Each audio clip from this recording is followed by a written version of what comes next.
What's going on, guys? This is Rob, and with the newest Eternals trailer giving us our first real look at the Celestials in the MCU, which, by the way, I think they look fantastic, I thought it'd be a great time to make an Origins and Powers video on the Celestials themselves, so you can have at least some idea of what to expect going into the MCU. After all, we may not see an exact duplication of their powers or origins from the comics in the MCU, but at the very least, you'll be able to keep up with everybody else's conversations when they're talking about things. So here is the origin of the Celestials. Wind the clock back to before the multiverse, before anything, and all you had was the One Above All. Now, the One Above All was in effect God in Marvel Comics, right? And still is, right? He's this immutable, indestructible force. And what the One Above All had done as its first real foray into creating life was to create the first firmament, also known as the first universe.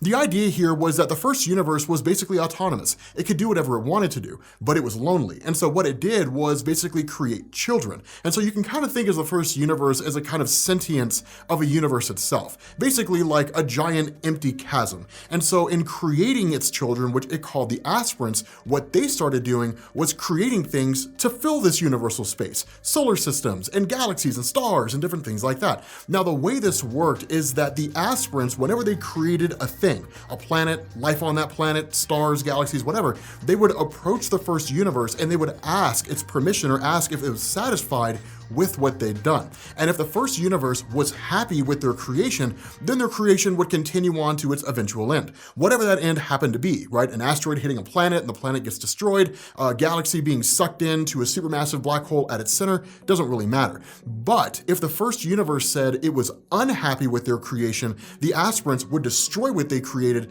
and then start over again. Now, while that whole process was going on, there was actually a faction of Aspirants that didn't believe the first universe was perfect in its form, that it actually felt like life, including the universe itself, as well as themselves, should understand growth, change, and mortality, basically meaning they should experience dying and being reborn as something different than what they were before. And so as a result of this, two things happen. The first is that these rebels cast off their name Aspirant and instead started calling themselves Celestials. The second thing that happened is that they were branded heretics by the first universe, and this led to a holy war between the Celestials and the Aspirants themselves. Now, this holy war was massive in scale, as you would expect with a war between two races, both of which have the ability to alter reality on its most fundamental scale, right? To alter the very fabric of the universe itself. It was pretty big. This actually led to the Aspirants creating something called the God Killer armor, which was like this 25,000 foot tall armor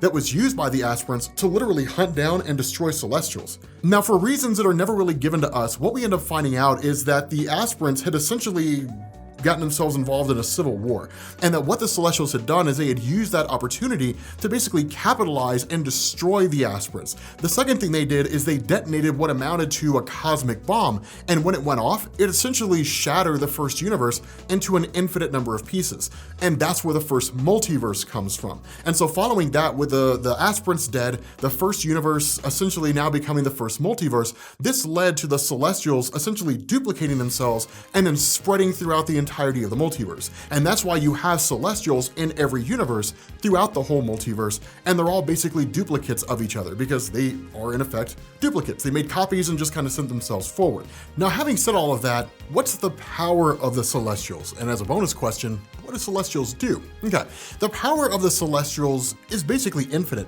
They can do anything they want to. These guys have the power to create life, to destroy life, presumably to resurrect the dead. They have the power to alter reality on a cosmic scale. They can do basically anything they want to. The funny thing is, you don't really see it all that often in Marvel Comics. Instead, the power of the Celestials is relegated to the roles they play in Marvel Comics. Now, there are a couple caveats. For example, Tiamu, the Dreaming Celestial, is probably the most powerful of all the Celestials. This dude's so powerful that like the cosmic entities are even afraid of him, right? Like Galactus we know is afraid of him. Presumably the other cosmic entities are afraid of him. The Watcher, who sees everything, couldn't see the Dreaming Celestial when he woke up. I mean, this guy's just, it's absurd how powerful the Dreaming Celestial is, but he's quite literally dreaming. He's unconscious and he's just been on Earth for a really long time. Hopefully we'll see him in the MCU. With regards to the other Celestials, and this is something that's particularly interesting because a lot of people ask about that. This guy is named Arishem the Judge. The whole idea behind Arishem the Judge is part and parcel to the bigger role that the Celestials play. So the idea is that while the Celestials can basically do anything they want to, what they've chosen to do is basically shepherd the evolutionary process of sentient beings across the whole universe. What does that mean? It basically means they travel from planet to planet, experimenting on life, and then watching those experiments unfold. The way this works, and we can use Earth as an example since this is something that we talked about in our previous video, as well as kind of reiterating here, is that the Celestials showed up on Earth at a previous point in time. They modified the genes of early man, which led to the Deviants, the Eternals, and then the eventual development of the mutant gene, which gave us mutants in Marvel Comics. The Celestials, after conducting that original experiment, left Earth to go do whatever it is that they were going to do. They eventually returned a few more times, and that's what they do. Now, with Earth, it was a little bit different because there were some situations unfolding that required their attention here, like when the Deviants enslaved humanity, when you had the Skyfathers, so like Zeus and Odin and those guys, who were getting involved in the affairs of mortal men and altering the potential destiny of humanity as the Celestials originally wanted to see it unfold. Under any normal circumstance, they never would have shown back up, but because of those things, they had to get involved. But what the Celestials would normally do is they would conduct their experiment on a world, then they'll leave. Then they'll come back and they'll judge that experiment. Now, the judgment process is upheld by somebody called Arishem the Judge. And Arishem will basically show up and he'll analyze the experiment, analyze basically the world, and if he judges in favor of it, the world just continues on and everything's fine.